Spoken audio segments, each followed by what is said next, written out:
بسم اللہ الرحمن الرحیم۔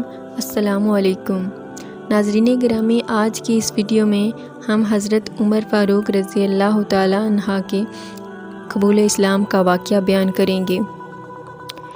حضور پاک صلی اللہ علیہ وآلہ وسلم پر وحی نازل ہونے کے بعد آپ نے کفار مکہ کو توحید کی دعوت دی، جس کی وجہ سے کفار مکہ آپ صلی اللہ علیہ وآلہ وسلم کے خلاف ہو گئے اور آپ کی جان لینے کے لیے طرح طرح کے منصوبے بنانے لگے۔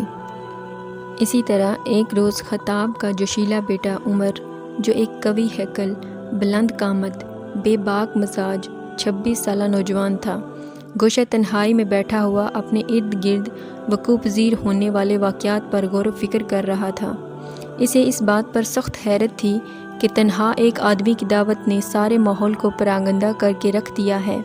مکہ کی پرامن فضا میں عداوت کی چنگاریاں سلگنے لگی ہیں، قبائل میں ہم آہنگی طے و بالا ہو رہی ہے، خاندانوں کی ایک دوسرے سے محبت نفرت کا رنگ اختیار کرتی جا رہی ہے، بلکہ باپ بیٹوں سے، بائی بائی سے اور پڑوسی پڑوسی سے بدگمان ہوتا چلا جا رہا ہے۔ جن بتوں کی صدیوں سے پوجا کی جا رہی تھی، اب ان کی بے بسی اور بے کسی کے افسانے ہر کس و ناکس کی زبان پر ہیں۔ ہمارے آباء و اجداد کی دانش مندی کی قسمیں کھائی جاتی تھیں، اب انہیں گمراہ اور احمق کہا جا رہا ہے۔ عمر اور رتبے میں چھوٹے لوگ بڑوں پر آوازیں کسنے لگے ہیں۔ اگر حالات پر قابو نہ پایا گیا تو ہمارا یہ عظیم اور مقدس معاشرتی نظام دڑام سے زمین بوس ہو جائے گا۔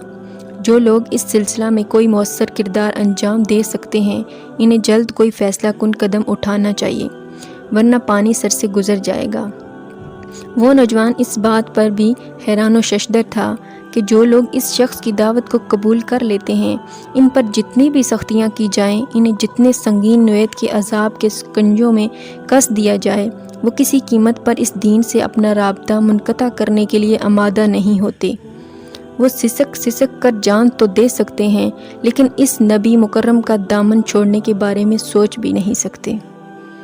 طویل غور و خوض کے بعد وہ نوجوان اس نتیجہ پر پہنچا کہ اس فتنہ پر قابو پانے کی ایک ہی صورت ہے کہ اس شخص کی زندگی کے چراغ کو گل کر دیا جائے، جس نے یہ سارا فساد برپا کر رکھا ہے، نعوذ باللہ۔ لیکن وہ کون ماں کا لال ہے جو اس ذمہ داری کو اٹھا سکے؟ اس کی نگاہ انتہاب ادھر ادھر سے گھوم پھر کر اپنی ذات پر ہی مرکوز ہو کر رہ جاتی تھی۔ اسے اپنی سخت جانی، شجاعت اور مستقل مزاجی پر کامل بھروسہ تھا۔ اپنے عقائد اور نظریات کے ساتھ اسے جو وابستگی تھی، اپنے بتوں سے اسے جو قلبی عقیدت تھی، اپنے معاشرتی نظام کو بچانے کا جو جذبہ اس کے رگوں پہ میں بجلی بن کر دوڑ رہا تھا، اس نے اسے اس راہ میں ہر قربانی دینے کے لیے آمادہ کر دیا تھا۔ وہ اپنے میں وہ دم ہم محسوس کرنے لگا تھا جو سارے بنو ہاشم کے غم و غصہ کے طوفانوں کے سامنے سینہ تان کر کھڑا ہو سکتا تھا۔ آخرکار طویل سوچ و بچار کے بعد وہ اس از حد خطرناک مہم کو سر انجام دینے کے لیے اٹھا۔ اپنی شمشیر براں اپنے گلے میں حمائل کی اور اپنے ارادے کو عملی جامہ پہنانے کا عزم بالجزم کر کے وہ اپنے گھر سے نکلا۔ گرمی کا موسم تھا، دوپہر کا وقت تھا، دھوپ بڑی سخت تھی، گرم لو جسم کو جھلسا رہی تھی، لیکن عمر ان تمام چیزوں سے بے نیاز اپنی دھن میں گم آگے بڑھ رہا تھا۔ راستہ میں ایک کرشی نوجوان نعیم بن عبداللہ سے مڈ بیر ہو گئی۔ نعیم مسلمان ہو چکے تھے، لیکن اپنے اسلام کو ظاہر نہیں کیا تھا۔ عمر کے تیور دیکھ کر ان سے صبر نہ ہو سکا، پوچھ لیا، عمر کدھر کا قصد ہے؟ عمر نے بڑی رعونت سے جواب دیا کہ اس شخص کا سر قلم کرنے کے لیے جا رہا ہوں جس نے میرے شہر کا سکون چھین لیا ہے اور گھر گھر نفرت کے انگارے دہکا دیے ہیں، نعوذ باللہ۔ نعیم نے کہا، ادھر بعد میں جانا، پہلے اپنے گھر کی خبر لو۔ تیری بہن فاطمہ اور تیرے بہنوئی سعید بن زید اس نبی کا کلمہ پڑھ چکے ہیں۔ یہ خبر سن کر عمر کے اوسان خطا ہو گئے۔ آگے بڑھنے کے بجائے اپنے بہنوئی کے گھر کا رخ کیا۔ وہاں پہنچ کر کواڑ کے ساتھ کان لگا کر سننے کی کوشش کی تو کسی کلام کے پڑھے جانے کی آواز سنائی دی۔ زور زور سے دروازے پر دستک دی، اندر سے آواز آئی، کون؟ کڑک کر جواب دیا، خطاب کا بیٹا عمر، دروازہ کھولو۔ جب اہل خانہ نے عمر کی آواز سنی تو سہم گئے۔ ان اوراق کو احتیاط سے سنبھال کر رکھ دیا جن پر قرآن کریم کی آیات لکھی ہوئی تھیں۔ ہمشیرہ نے جا کر دروازہ کھولا۔ اپنی بہن کو دیکھتے ہی عمر بہت غضبناک ہو کر گرجے، ہے اپنی جان کی دشمن، مجھے پتہ چل گیا ہے کہ تم مرتد ہو گئی ہو، اپنا آبائی مذہب چھوڑ دیا ہے اور نیا مذہب قبول کر لیا ہے۔ ہاتھ میں ڈنڈا تھا، اس سے بہن کو پیٹنا شروع کر دیا، یہاں تک کہ ان کے سر سے خون جاری ہو گیا۔ پھر اپنے بہنوئی سعید بن زید کو مار مار کر لہولہان کر دیا۔ جب عمر کی دست درازی حد سے تجاوز کر گئی تو بہن نے زخمی شیرنی کی طرح گرج کر کہا، ہے بھائی، جتنا تیرا جی چاہتا ہے مجھے مار، میرے جسم کے ٹکڑے ٹکڑے کر دے، لیکن کان کھول کر سن لے، میں اپنا دین کسی قیمت پر چھوڑنے کے لیے تیار نہیں۔ سارا جسم خون سے لت پت ہے، سر کے زخموں سے خون رس رہا ہے۔ اس حالت میں یہ جرأت مندانہ جواب سن کر عمر کا دل پسیج گیا۔ کہنے لگا، بہن، مجھے وہ صحیفہ دکھاؤ جو تم پڑھ رہی تھی۔ بہن نے بے دھڑک جواب دیا کہ تم مشرک ہو، نجس اور ناپاک ہو، تم اس صحیفہ کو ہاتھ نہیں لگا سکتے۔ اگر تمہیں شوق ہے تو غسل کر کے پہلے اپنے آپ کو پاک کرو، تب میں تمہیں وہ صحیفہ پڑھنے کے لیے دے سکتی ہوں۔ عمر اٹھے، غسل کیا۔ بہن فاطمہ نے وہ صحیفہ بائی کو دیا۔ صحیفہ کھولا تو سامنے سورۃ طٰہٰ تھی۔ پڑھنا شروع کیا۔ ابھی چند آیتیں ہی تلاوت کی تھیں کہ اس کی تاثیر سے سنگ خارا سے بھی سخت تر دل پانی پانی ہو گیا۔ آنکھوں سے ٹپ ٹپ آنسو گرنے لگے۔ بے چین ہو کر پوچھا، حضور علیہ الصلاۃ والسلام کہاں ہیں؟ میں ان کی خدمت میں حاضر ہو کر اپنی پگڑی سنوارنا چاہتا ہوں۔ یہ سارا انقلاب خود بخود رونما نہیں ہو رہا تھا، بلکہ اس کے پس پردہ محبوب رب العالمین صلی اللہ علیہ وآلہ وسلم کی دعا کی تاثیر کا فرما تھی۔ صرف ایک روز پہلے حضور صلی اللہ علیہ وآلہ وسلم نے اپنے مولا کریم کی بارگاہ میں دست مبارک اٹھا کر التجا کی تھی، ہے اللہ، ان دو آدمیوں عمر بن خطاب یا عمر بن ہشام میں سے جو تمہیں زیادہ پسند ہے، اس سے دین کو عزت عطا فرما۔ در حقیقت اس مقبول دعا کی کمند عمر جیسے سخت دل دشمن اسلام کو کشاں کشاں رحمت العالمین کے دربار میں لا رہی تھی۔ حضور اس وقت دار ارقم میں اپنے جانثاروں کے ساتھ تشریف فرما تھے۔ دروازہ بند تھا، اس پر دستک ہوئی۔ کسی نے کباڑ کے سوراخ سے دیکھا کہ باہر عمر کھڑا ہے، ننگی تلوار گلے میں لٹک رہی ہے۔ صحابہ جھجکے، دروازہ کھولیں یا نہ کھولیں۔ حضرت حمزہ موجود تھے، فرمایا، مت ڈرو، دروازہ کھول دو۔ اگر عمر اندر داخل ہو کر بارگاہ مصطفی کے آداب ملحوظ رکھے گا تو ہم ادب و احترام سے اس کو خوش آمدید کہیں گے، اور اگر اس کی نیت میں ذرا فتور محسوس ہوا تو اسی کی تلوار سے اس کا سر اڑا دیا جائے گا۔ رسول پاک صلی اللہ علیہ وآلہ وسلم نے فرمایا، دروازہ کھول دو، اللہ تعالیٰ نے اگر اس کی بلائی کا ارادہ فرمایا ہے تو اس کو ہدایت دے دے گا۔ چنانچہ دروازہ کھولا گیا۔ دو آدمیوں نے عمر کو دونوں بازوؤں سے پکڑ لیا، یہاں تک کہ وہ رسول پاک صلی اللہ علیہ وآلہ وسلم کے قریب پہنچ گیا۔ حضور پاک صلی اللہ علیہ وآلہ وسلم نے فرمایا، اسے چھوڑ دو۔ انہوں نے چھوڑ دیا۔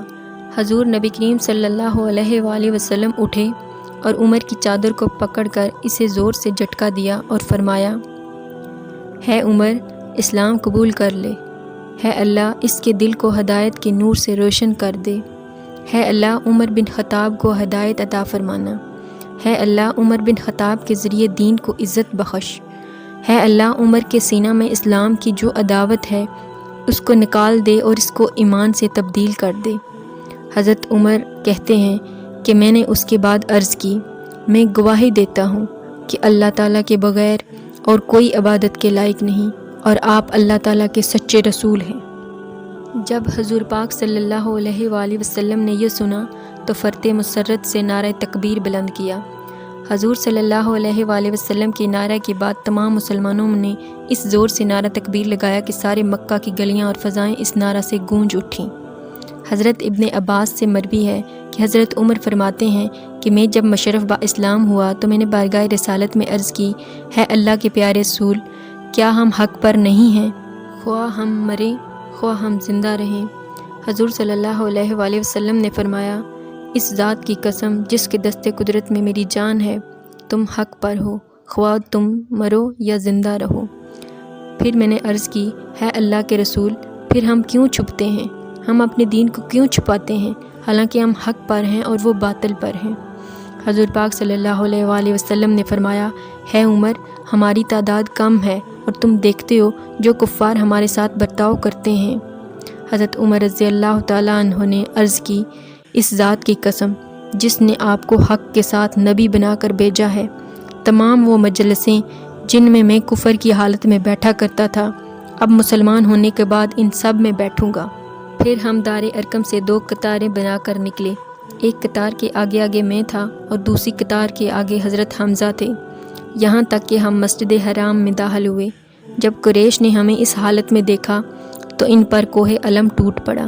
میں نے اپنے ایمان کی خبر کو مشتہر کرنے کے لیے جمیل بن مغمر کو اطلاع دی اور اس نے شور مچا دیا کہ خطاب کا بیٹا مرتد ہو گیا۔ حضرت صہیب فرماتے ہیں کہ جب حضرت عمر مشرف با اسلام ہوئے تو آپ نے عرض کی، یا رسول اللہ صلی اللہ علیہ وآلہ وسلم، اب یہ مناسب نہیں کہ اس دین کو چھپایا جائے، حضور اپنے دین کو ظاہر فرمائیے۔ حضور صلی اللہ علیہ وآلہ وسلم مسلمانوں کی میت میں دار ارقم سے باہر تشریف لائے۔ حضرت عمر اپنی تلوار لیے آگے آگے چل رہے تھے اور بلند آواز میں لا الہ الا اللہ محمد الرسول اللہ کا ورد کر رہے تھے، یہاں تک کہ مسجد حرام میں داخل ہوئے۔ قریش نے دیکھ کر کہا، آج عمر بڑا خوش آ رہا ہے۔ انہوں نے پوچھا، عمر کیا خبر ہے؟ آپ نے فرمایا، خبر یہ ہے کہ لا الہ الا اللہ محمد الرسول اللہ۔ خبردار اگر تم میں سے کسی نے ہلنے کی کوشش کی، ورنہ میں اپنی تلوار سے تمہیں گائل کر دوں گا۔ پھر حضرت عمر رضی اللہ تعالیٰ عنہ حضور صلی اللہ علیہ وآلہ وسلم کے آگے آگے چلتے رہے۔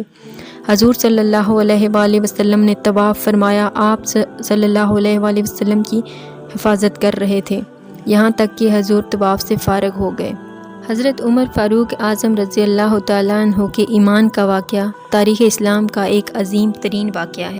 حضرت ابن عباس فرماتے ہیں، یعنی جب حضرت عمر مسلمان ہوئے تو جبرائیل امین بارگاہ نبوت میں حاضر ہوئے اور عرض کی کہ عمر کے مسلمان ہونے سے آسمان کے سارے رہنے والوں نے بڑی مسرت کا اظہار کیا ہے۔ حضرت ابن مسعود نے آپ کے حلقہ بگوش اسلام ہونے پر بڑا جامع تبصرہ فرمایا ہے۔ حضرت عمر کا اسلام مسلمانوں کے لیے باعث عزت اور آپ کی ہجرت باعث نصرت اور آپ کی خلافت سراپا رحمت تھی۔ باخدا ہماری طاقت نہ تھی کہ ہم ظاہری طور پر کعبہ کے صحن میں نماز ادا کر سکیں، یہاں تک کہ حضرت عمر رضی اللہ تعالیٰ عنہ اسلام قبول کیا۔ حضرت عمر رضی اللہ تعالیٰ عنہ نے نبوت کے دوسرے سال اور حضرت حمزہ رضی اللہ تعالیٰ عنہ کے مسلمان ہونے کے صرف 3 دن بعد اسلام قبول کیا۔ آپ رضی اللہ تعالیٰ عنہ سے پہلے 39 مرد مسلمان ہو چکے تھے اور آپ کے مسلمان ہونے سے 40 کا عدد پورا ہوا۔ حضرت عمر رضی اللہ تعالیٰ عنہ کے ایمان لانے کے بعد حضرت جبرائیل علیہ السلام یہ آیت لے کر نازل ہوئے، ہے نبی، کافی ہے آپ کو اللہ تعالیٰ اور وہ مومن جو آپ کی پیروی کرتے ہیں۔ ناظرین گرامی، ہمیں اللہ تعالیٰ کا لاکھ لاکھ شکر ادا کرنا چاہیے کہ اللہ تعالیٰ نے ہمیں امت محمدیہ میں پیدا کیا ہے اور ہمیں مسلمان گھروں میں پیدا کیا ہے۔ اگر آپ کو میری یہ ویڈیو اچھی لگی تو پلیز لائک کریں اور ایک بار درود شریف پڑھ کر اس کو شیئر کر دیں۔ اگر آپ چینل پر نئے ہیں تو سبسکرائب کر دیں۔ اللہ حافظ۔